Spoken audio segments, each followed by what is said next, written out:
Consumer Protection Zone, which is an initiative brought to you by the ICE and IGV teams of Clarion Gaming, and brought to you on the occasion of the UK Safer Gambling Week. My name is Eva Bakun. I'm the Director of Industry Insight and Engagement for Clarion Gaming, and I also oversee our consumer protection initiatives, including this digital representation of the Consumer Protection Zone, as well as its physical representation that I am hoping you visited at the last ICE back in February. And I'm also hoping that you will visit soon in 2021 at the end of June, when hopefully we will meet again at the show in Excel in London. I hope that you listened to the first webinar yesterday. It was a very engaging discussion on a topic that obviously appears to be a widely debated and heatedly debated session, just really judging by the number of questions that we received yesterday. It was the topic of blanket versus individualized approaches to responsible gambling. And what you heard yesterday, obviously, is that it's not necessarily either or, but actually a mixture of both approaches that will need to be applied. Today, we're moving on to a slightly different discussion, moving on to talking about communicating with consumer, advertising, marketing, and also interventions. We again have a great panel of speakers. Before I move on to them, I just really wanted to remind you all that Digital Consumer Protection Zone is not just a series of 3 webinars, yesterday, today, and tomorrow, but actually also a whole week of coverage around the topic of responsible gambling. So please make sure that you visit igamingbusiness.com. What you have in front is a number of is the list of topics that we will be addressing. There's also some training planned on that topic. I wanted to thank you all for participating today. A big thank you to our sponsor, Bet365 as well. Big thank you to our speakers. Just a reminder that you can put forward your questions throughout the webinar. We will try to address as many as possible, either throughout the webinar or towards the end of the session. You can use the Q&A functionality for it. This webinar is also being recorded, which means that you will be able to re-listen to it and share it with your colleagues. That's it from me. Let me now hand over to the moderator of today's session and my fellow Ampersand member, the Secretary General at the Portuguese Betting and Gaming Association, Anne-Marie Fulchecker. Anne-Marie, over to you.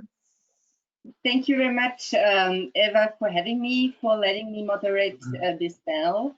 And a warm welcome from my side to all listeners who tune in. We speak today about, as you've seen, about all kinds of communication towards customers, in particular about advertising, but also about how to address customers if we see that there is a risk they are exposed to when it comes to gambling. So in principle, to make it short in one phrase, we try to find out how to bridge the gap between promoting gambling and protecting gamblers. And I'd like to dig into the topic now, right from the start. And I'd like to start with Martin Heyer, who is the Secretary General of the European Gaming and Betting Association, and as such represents some of the biggest international online gambling operators. Martin, you've been around and have accompanied the gambling regulation for now quite a while at European level, at national level. And I remember that still 10 years ago, the way how advertising was done by the industry was by far not so much in the focus than, let's say, 1 to 2 years ago. And although nearly all jurisdictions and all local industries have set up a self-regulation code, we see now stricter rules popping up everywhere. What is your explanation in this regard? Well, that's a very broad question, Annie, but thank you very much. Thank you very much also for inviting me and giving me the opportunity to speak and to sponsor Bet365, which is one of our members.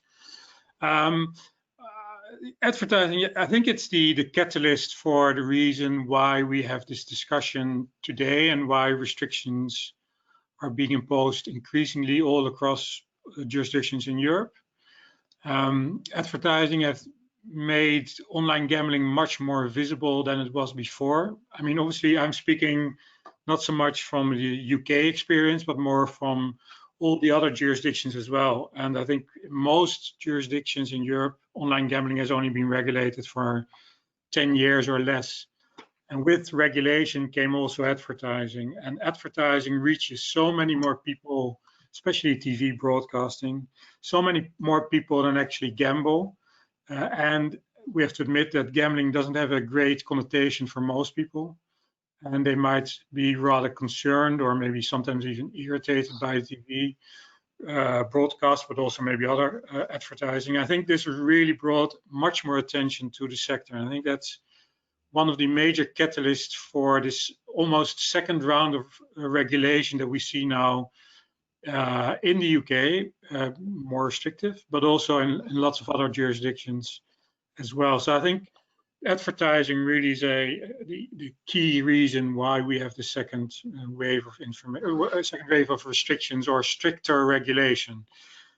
Partly, I think it's also due to that regulation brought along a much more prominent exposure, and this led to kind of exhaustion when it comes to watching ads. Gustav, you are the Secretary General of the Swedish Trade Association, and Sweden was one of the last countries in the EU to regulate and to open up last year. It's a very liberal regulation, but when it comes to advertising, it seems the regulator is also quite strict. How does that come? Well, we actually had quite a lot of advertisement also prior to our re-regulation 1st of January last year. But it kind of exploded by the spring of 2019, the first months of the new regulation, namely a licensed market. From a commercial perspective, I can fully understand it because we had almost 100 new license holders in Sweden. But the volume was so high that people definitely, the Swedes definitely got fed up with not just the content of the marketing, but also the total volume. I listen a lot myself to commercial radio, and I remember, despite the fact that I love this industry, I remember from my morning walks that I listened to 6, 7, 8 radio ads in a row with usually members of my own association that had their ads. And this is something that we should be blamed for. We could have done more regarding the high volume in the beginning of the new Swedish legislation. And unfortunately, since we didn't, it led to a number of perhaps not so well functioning measures to limit the marketing. The reason why I say that they are probably not that well functioning is that we, as in any jurisdiction, always also combat, well, we have a fight between unlicensed and licensed operators. And well, in a licensing system, and as you tell us, we were one of the last ones, it shall be a possibility, of course, to tell people that you do exist and what kind of services and products you offer to punters. Wouldn't you say also that perhaps the regulation was too vague by defining it that moderate advertising is allowed, but what is moderate advertising? That's the $10,000 question. I do not know how relevant this discussion is to other jurisdictions, but in Sweden and possibly in all over Scandinavia, we have this tradition of framework legislation. That means that the legislator and the regulator rarely give definite examples of how to interpret the legislation. That is handed over to case law. And in this case, that turned out to be very expensive for the operators in Sweden, because they repeatedly asked for interpretation prior to the ads that they bought in TV and radio, etc. But the message that they got from the SGA, the Swedish Gambling Authority, as well as other authorities, was that they would be given no such prior guidance on how to interpret the new legislation. So what happened was that, well, some of the operators made quite a bold interpretation, and the consequence was that they afterwards got invoices, namely sanction fees from various authorities that in some cases were up to 10 million euro to pay. And well, it's a Scandinavian. Here, because exactly this liberal interpretation of a law we find also in the UK. Matthew, you work for the Gordon Moody Association and you work with grave cases of addiction. And also in the UK, we see problems in regards to the interpretation, high fines, and so on. But I would be interested in learning from you. Is there a concrete correlation between advertising and later addiction, and to which extent does more advertising or certain advertising trigger in the follow-up a development of an addiction, and what could we do to prevent that? It's a really interesting question. I'm not aware of any specific research that's gone into this. However, what is really noticeable is that in the UK, when we went into lockdown during phase 1 lockdown and COVID, the gambling companies all changed their tack and stopped promoting their gambling games on the television, and moved to talking more about responsible gambling and what responsible gambling programs are in place.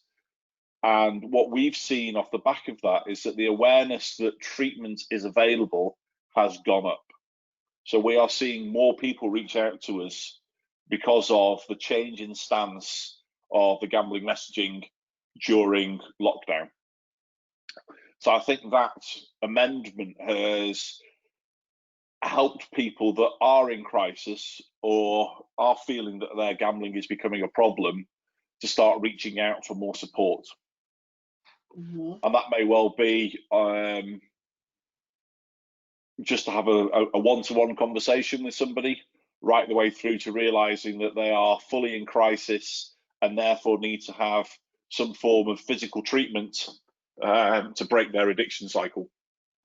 That to us has become a real interesting part, that how society has changed because of COVID, and therefore the knock-on effect through the gambling commission, the gambling organisations changing how they have advertised in terms of how people then have started their treatment. So if you then correlated the two together, you would say that gambling advertising does have an impact on people's trends, but whether that has an impact on whether they become a problem gambler or not is another question. Mm-hmm. From our experience, I would say that those people that have become gambling addicts have done so through their own mental health as opposed to advertising. But it just so happens that they have chosen gambling as opposed to drink or drugs or whatever else they may well have chosen. You know, the number of people that are heroin addicts, cocaine addicts, etc., are high and higher than there are gambling addicts, and yet there's no advertising that goes on there. Yeah.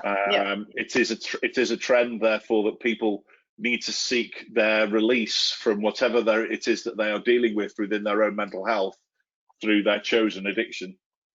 And those that we support and that we treat, therefore, whether there would be advertising or not, they would be in crisis.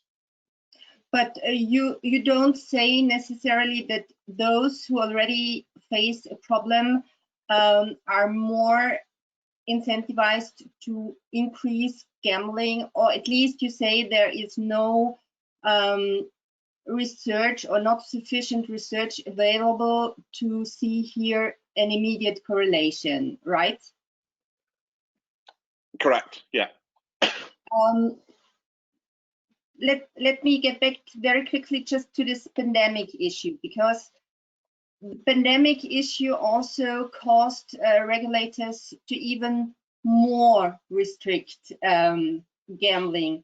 And Martin, you created an initiative to show here again that the industry is very aware of risks, and you started this initiative that associations across Europe committed to stick to certain rules in the framework of the pandemic. Yeah, that's correct, because COVID hit everyone, including people that gamble, that don't gamble, obviously. And very soon, I think in February, March already, there were some concerns that people that stay home more would gamble more. And I think it's also up to the industry to show responsibility and to take leadership in issues like this, and also at difficult times. And what we noticed as well, that there were a few advertisings here and there that actually referred to the lockdown, to the COVID crisis. And we felt that it really was out of place that you would use such a worldwide emergency to try to sell your services, either on purpose or just because you think it's a nice little hook to what people are doing. And so I don't know whether it's necessarily with mal intent, but regardless, we've really felt that this is something that should not be done, cannot be done, and that the industry needed to take responsibility for. And there was no need and no reason to wait for legislation or regulation.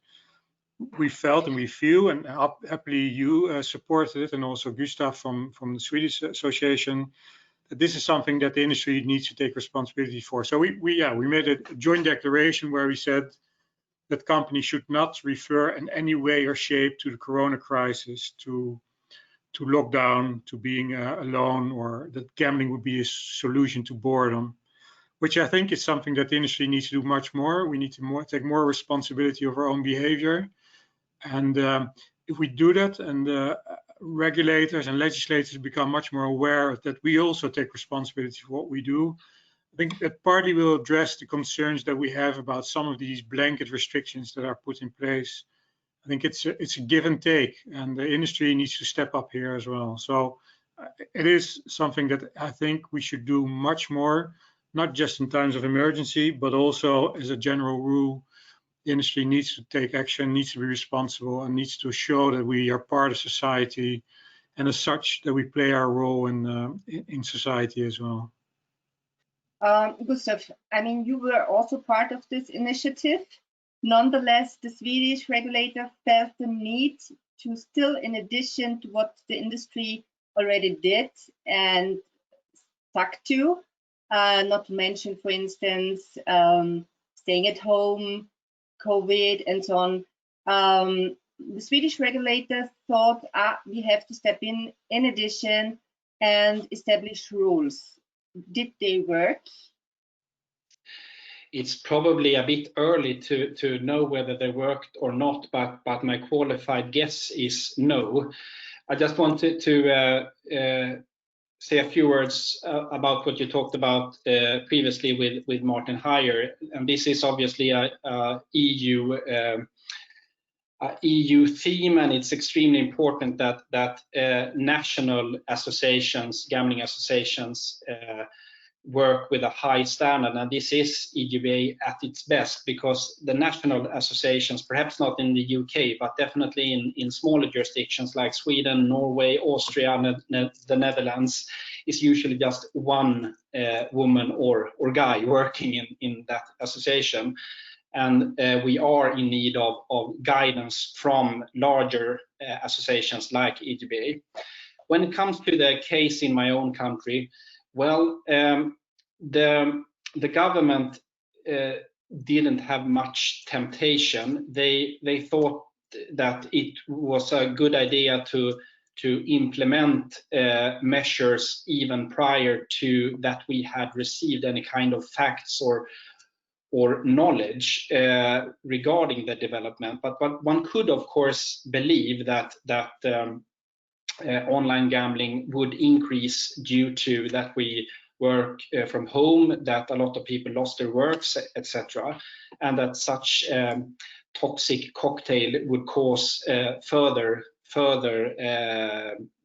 harm to people. But we have actually received an academic memo from Professor Per Karlbring at Stockholm University, stating that for at least the first period of the pandemic, we haven't seen any increased harm, and the Swedish gamblers, they obviously dropped when it comes to sports betting since everything was cancelled. Online casino had a small rise, whereas trotting, very popular in Sweden, more or less exploded. But the interesting thing is the measures that were implemented by the government. They limited the possibility to offer bonuses even more. And what's even more interesting is that they implemented a mandatory deposit limit, that the limit was approximately €500 on a weekly basis on that deposit limit. And regarding that, we have actually seen consequences already, and I'm afraid they are not too positive, because, well, the first consequence has been that many gamblers, they have stayed within the licensing system. That is something that guys like I too often complain about, that punters are abandoning the licensing system. But, well, they haven't done that to a big extent yet. But what they've done is that they have created multiple accounts between many license holders, and since there are approximately 100 license holders in Sweden, when you do not want to reach that threshold of €500, what you do is you perhaps play with 2 or 3 of those operators, but nowadays you play with, well, 10, 15, perhaps 20 operators. And this is, of course, a huge challenge when it comes to responsible gaming, because one of the beauties with the new Swedish legislation is the duty of care legislation, and namely that the operator must not just monitor what the punter is doing, but also offer any kind of aid to a possible problem gambler. And the difference now is that my members, the main operators in Sweden, among them Bet365, the sponsor of this seminar, they tell me that what they saw maybe 6 months ago, prior to these measures, is something that they cannot see now, because the consumers are playing at so many various operators that they used to have the whole puzzle, but nowadays they only have one small piece of that puzzle. Yeah. And with such little information, it's really difficult to understand whether the consumer is behaving hazardous or not. So in principle, we can take with us from this first part of our conversation that we definitely should investigate better which measures really lead to the desired result. Because what I took from all of you, there's still not enough research available, not enough analysis of data, what is really productive and what is rather counterproductive, as Gustav just said. I'd like now to move over to the second part. What are now new approaches to still better tackle the gap between those 2 points, promotion and protection? Matthew, the revision of the 2005 gambling law in UK is ongoing. We've seen a lot of assessments already. We have a lot of different lobbying groups, the ones saying we need more tailor-made protection, others say we need to protect all much stricter. And what I found particularly interesting among all those news was the intention to ask those who in fact went through such an addiction. And I find this initiative highly interesting, but I'm asking myself at the same time, does a former addict, because he was an addict, better know how to set the rules? I think that's a really interesting question. I think what is happening in the UK is that a number of organisations, including the Gambling Commission, are setting up committees, forums, whatever you want to call them, led by experts by experience. Those people that have been through addiction, for want of a better phrase, or through problem gambling. And it's really interesting that actually these groups are starting to compete against each other. So what I would really welcome is in the UK for there to be one independent panel of experts by experience who can inform and suggest alterations.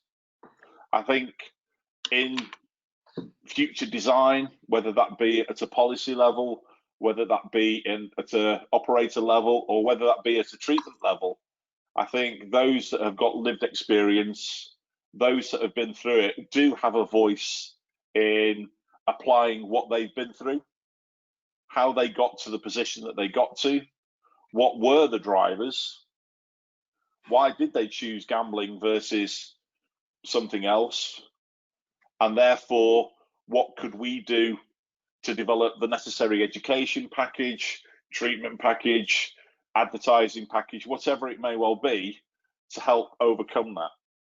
You know, I still believe that there will always be problem gamblers because it's part of human nature. But in terms of reducing down the volume of problem gamblers and those affected by their addiction, having their voice in place will have a big impact on that.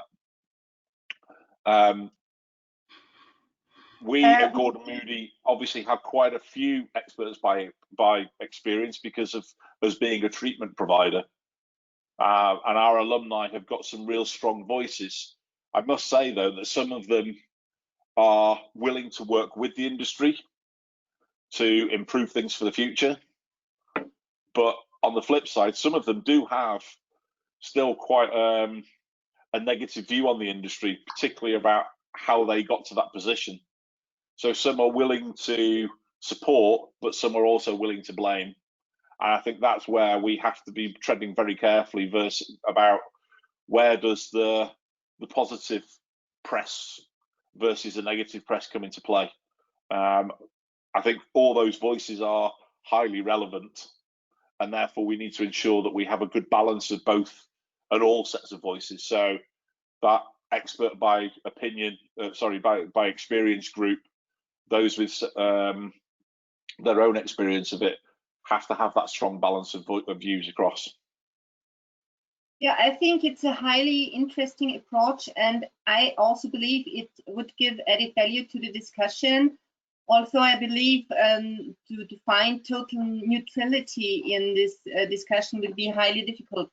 Martin, another new topic when we speak about responsible advertising, and since affiliate marketing is a very central tool for all online gambling operators. There are now, meanwhile, also clear trends to make affiliates more responsible for what they do, to possibly consider licensing them, or at least to somehow regulate affiliate marketing too, such as, for instance, New Jersey or Pennsylvania did. In UK, we have even a trade association of affiliates. Do you think that affiliate marketing poses particular challenge in light of responsible advertising? Well, they're part of the advertising ecosystem, and in a way, I mean, they partly determine who sees what advertising, because they have they're so close to the market, to who actually sees the ads. So they are extremely important in the whole setup. And I think now most of the rules that exist are in the contractual relationship between the operator and the affiliate that actually caters for the marketing itself. So whether there should be specific rules for our affiliate marketing, I don't really know. I think it very much depends also on the jurisdictions. But I do think that a big part of the challenge that we're facing is that they're on a pressure to deliver, and at the same time they're also under pressure to make sure that they're the visible face of the industry partly, and that they should also be more responsible, more limit themselves, or be limited. And that's where the challenge is.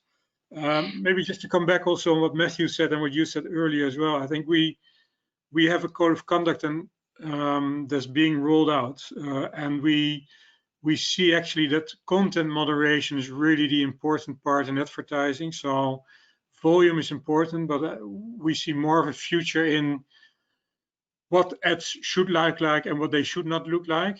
Again, I'm speaking now from more European experience rather than a more mature UK experience, but we made a gap analysis between our code and around 15 jurisdictions in Europe. And there are really big holes still in regulation. For instance, there might not be rules for social media, or there might not be requirements that are very specifically directed at avoiding minors. And so I think we need to take into account in the bigger picture that a lot of the jurisdictions are quite newly regulated, and still big gaps exist between different jurisdictions on what kind of advertising rules are there. And affiliates are, of course, part of that equation. But in some jurisdictions, much more can be done and should be done to actually really protect consumers in a way that advertising should not entice, and it sounds extremely obvious, but it should not be directed towards minors. It should not cater or really target vulnerable players. I think these rules that exist are in a lot of countries not well developed. And I think there's a lot to be done still at that level as well. So don't take for granted that what exists in the UK and what we might find is in industry quite common sense in a lot of jurisdictions is not there yet. I think what you said here is extremely important. We have also to look at responsible advertising at a meta level across different countries to close gaps. And you mentioned social media advertising, internet advertising, because there is still a lot of focus on TV advertising, and we heard already today this has to do that it was regulated, then the operators needed to show off that they are here, and you can reach a broad public via TV. But the question is whether the broad public is interested in advertising, and that could be also one of the reasons, as you mentioned, that too many people see today gambling ads which they are not interested even about. You now more or less answered my next question, whether we should have a particular eye on new forms of advertising, such as social media, where we know that minors might be more exposed. And in principle, you also answered it already by saying we need to close the gaps. We need to also consider social media more probably today than other forms of advertising channels. So I'd like to switch to the third part, namely, we have today more tools available than still some years ago to offer tailor-made communication to those who really want communication and to those who really need communication when we speak about risky behavior. And thanks to artificial intelligence, we have today already software available where operators are able to track possibly problematic behavior at a very early stage. They can more or less identify in an automatized way problematic markers, such as when a customer chases losses. Gustav, do you have an experience? What does an operator do with such data? How does an operator communicate with such a customer? Well, a responsible taking operator will use that data, of course, to offer RG measures to the punter. If the operator does not do that in my own jurisdiction, the operator will lose its license, because that is the core of the duty of care legislation. They monitor anything, and once again, that's the beauty with our industry. Since it's online, it's not only a KYC process. We actually monitor every push on your phone or on your computer, so we know a lot. And it's not just to know; it's mandatory to offer measures to the punter, usually by individual contacts via phone, or it actually differs between different jurisdictions how the customer prefers to be contacted. But in my own jurisdiction, your license will be taken away should you not comply with that. Regarding advertisement and the kind of questions that you also raise, Anne-Marie, I couldn't agree more that I believe it's not rocket science to believe that advertisement will be more individualized in the future.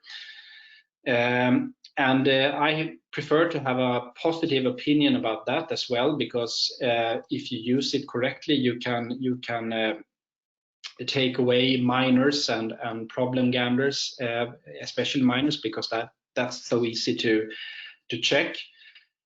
I also believe that for any responsible operator, they do understand that the profitable customer is the sustainable customer. Perhaps you can squeeze out the last few Swedish krona out of a problem gambler, but there is no conflict between profitability and responsible gaming, because of that main reason, namely that a healthy punter is a sustainable punter, and therefore the guarantee of sustainable profits as well. if I just may add, regarding, I don't think that all kind of collective public advertisement will fade away. There will always probably be reasons for gambling operators to communicate to a broad audience as well. I mean, when I was a child, when I went to the kiosk to buy some chocolate, it was a jungle of gambling advertisement, land-based gambling advertisement. Perhaps it doesn't have to be like that in the future, but I do believe that gambling operators will also in the future probably advertise also in big media like TV and radio. And what we shall bear in mind when we do that is that the audience of that, the people that we communicate with, is not only possible punters, but also society as such. We also communicate with people that likely will never gamble at all.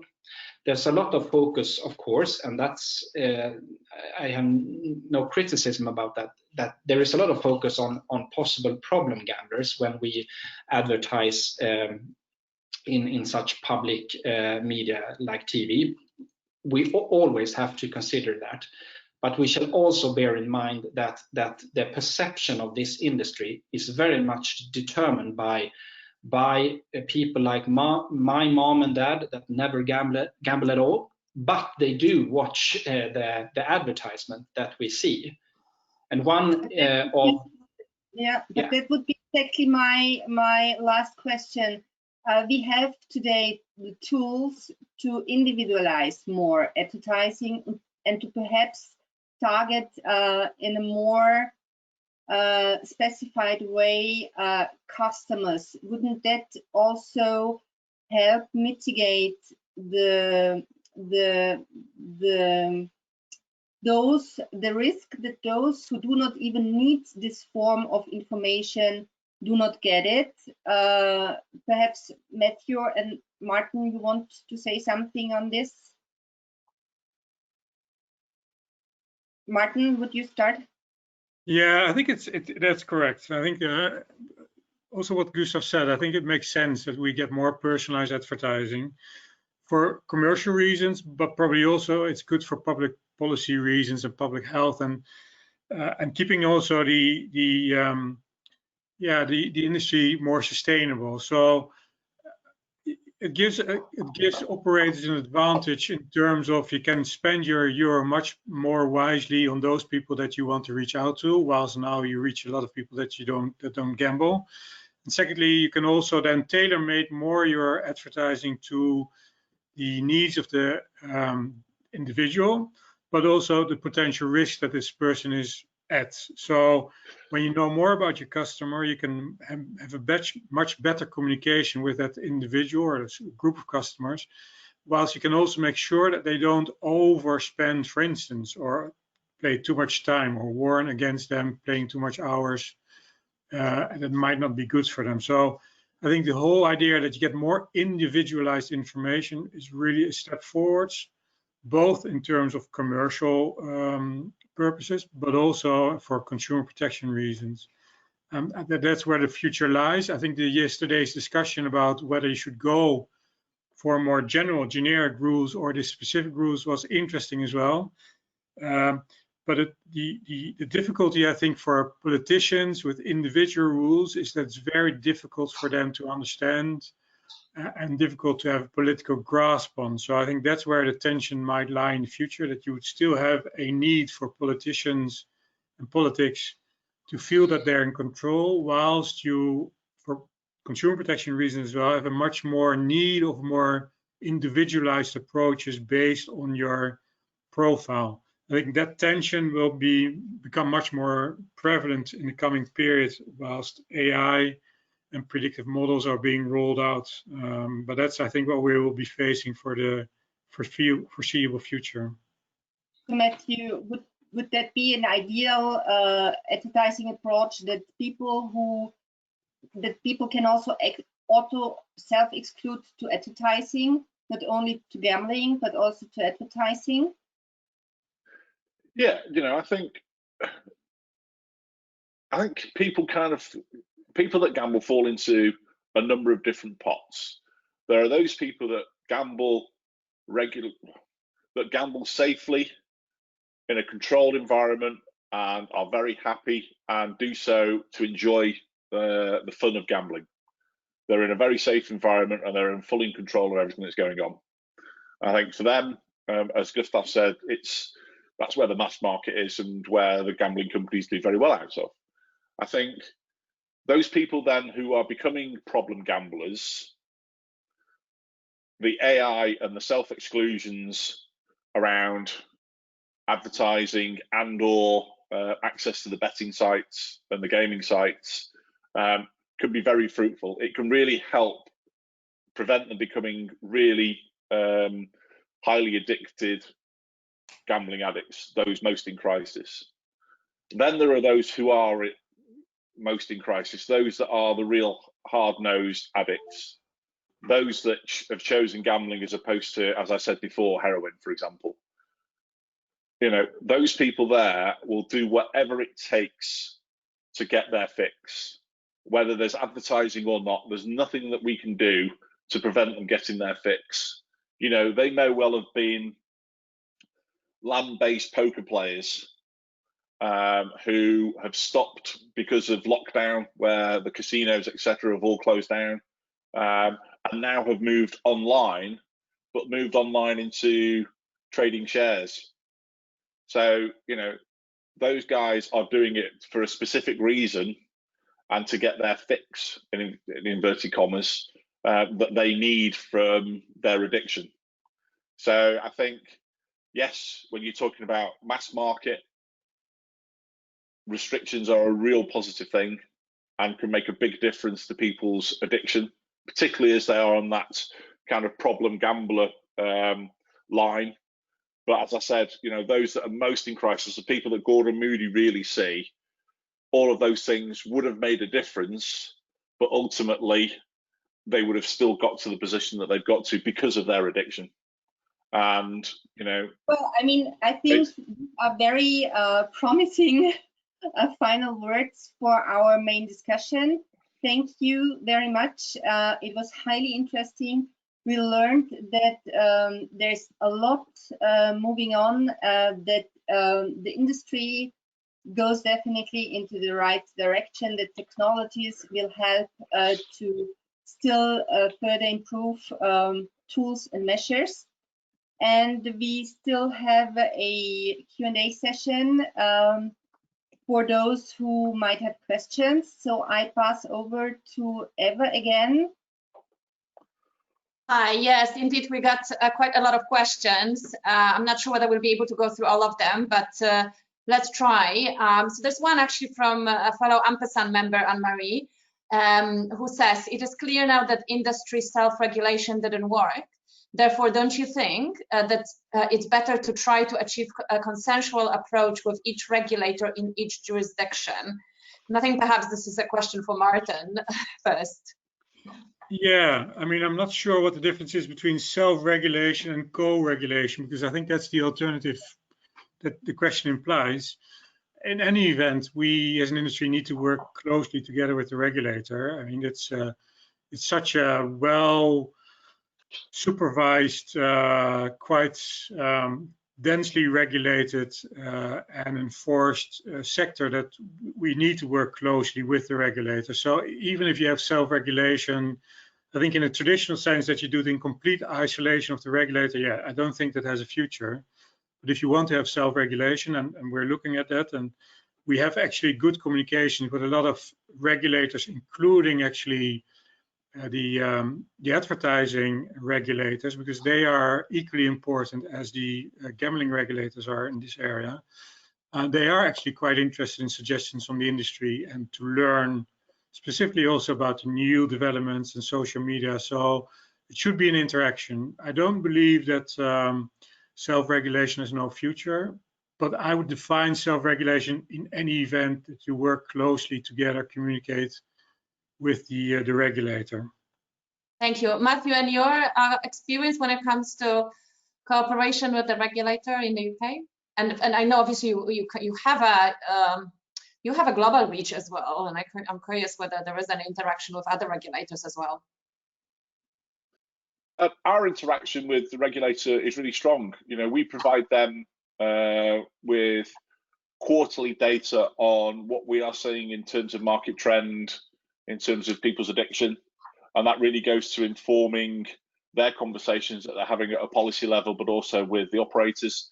We supply the same data to the operators as well, so those that have expressed an interest in that data, and that can really help with profiling and with understanding current trends. I think it kind of builds in back with the AI side of things. On a global level, a number of countries, particularly European countries, are engaging with us,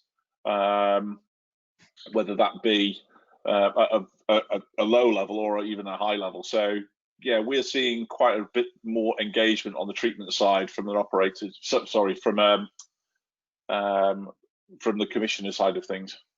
Mm-hmm. Gustav, would you like to comment briefly? Well, I believe that when it comes to self-regulation, or whether to prefer government and parliament to regulate, I look upon it as different layers.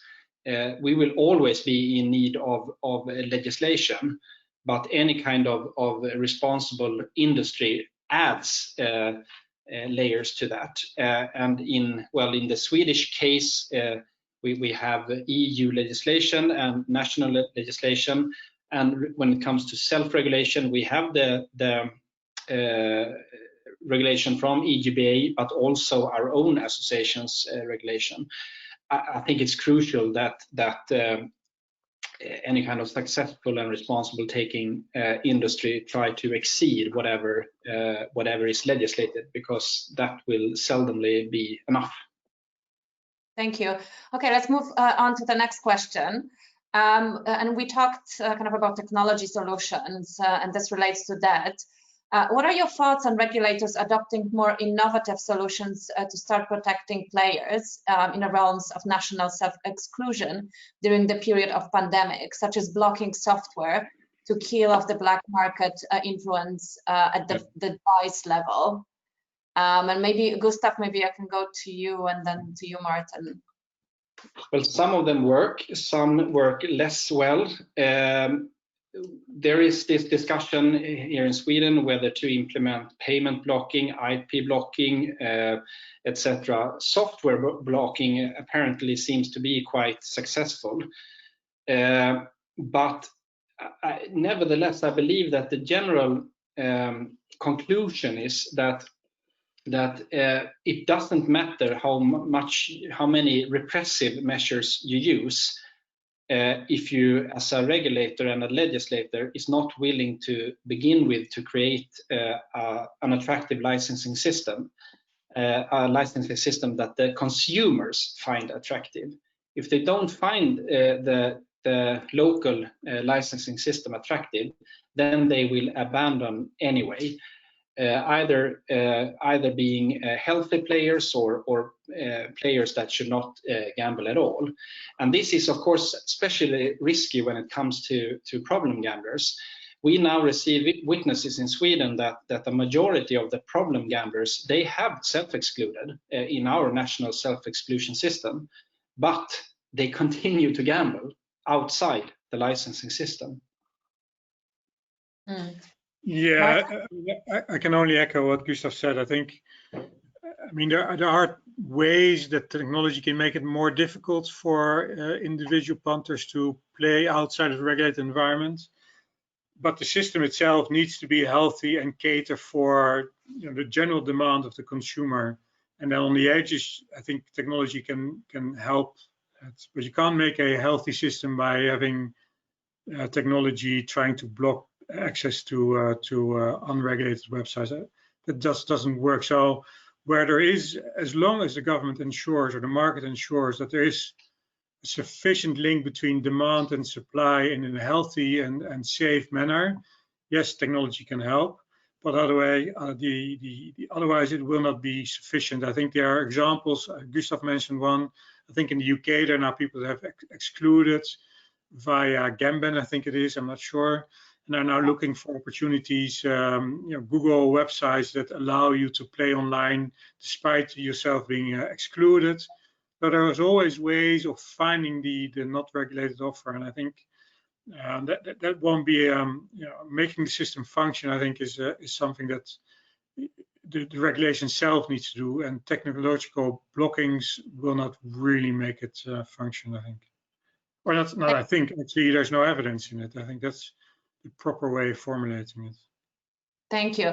And here's an interesting question. Should gambling companies be allowed to advertise while under license investigation or have received substantial fines?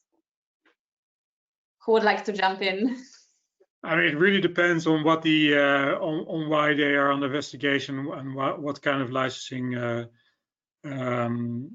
fine they've had. I think that's a too general question to answer. I think that it really depends on the issue at stake, I would say. Matthew, there is obviously over the last few months, and we talked about the pandemic and the impact on problem gambling, on increase of it or not. But obviously the pandemic has created this this environment or this context to really talk more about safety and well-being. And I wonder, do you see an opportunity, you, but actually other panelists, do you see an opportunity here to actually kind of talk more about the risks around gambling in kind of a way more empathetic way, I suppose, and to show that care for the consumer over the last few months, as you know, we are all kind of surrounded by this safety and well-being messages. Yes, quite simply. I think what we've really seen during lockdown and the pandemic and everything that's going on is that there has been a substantial rise in awareness that gambling and gambling addiction is a true addiction.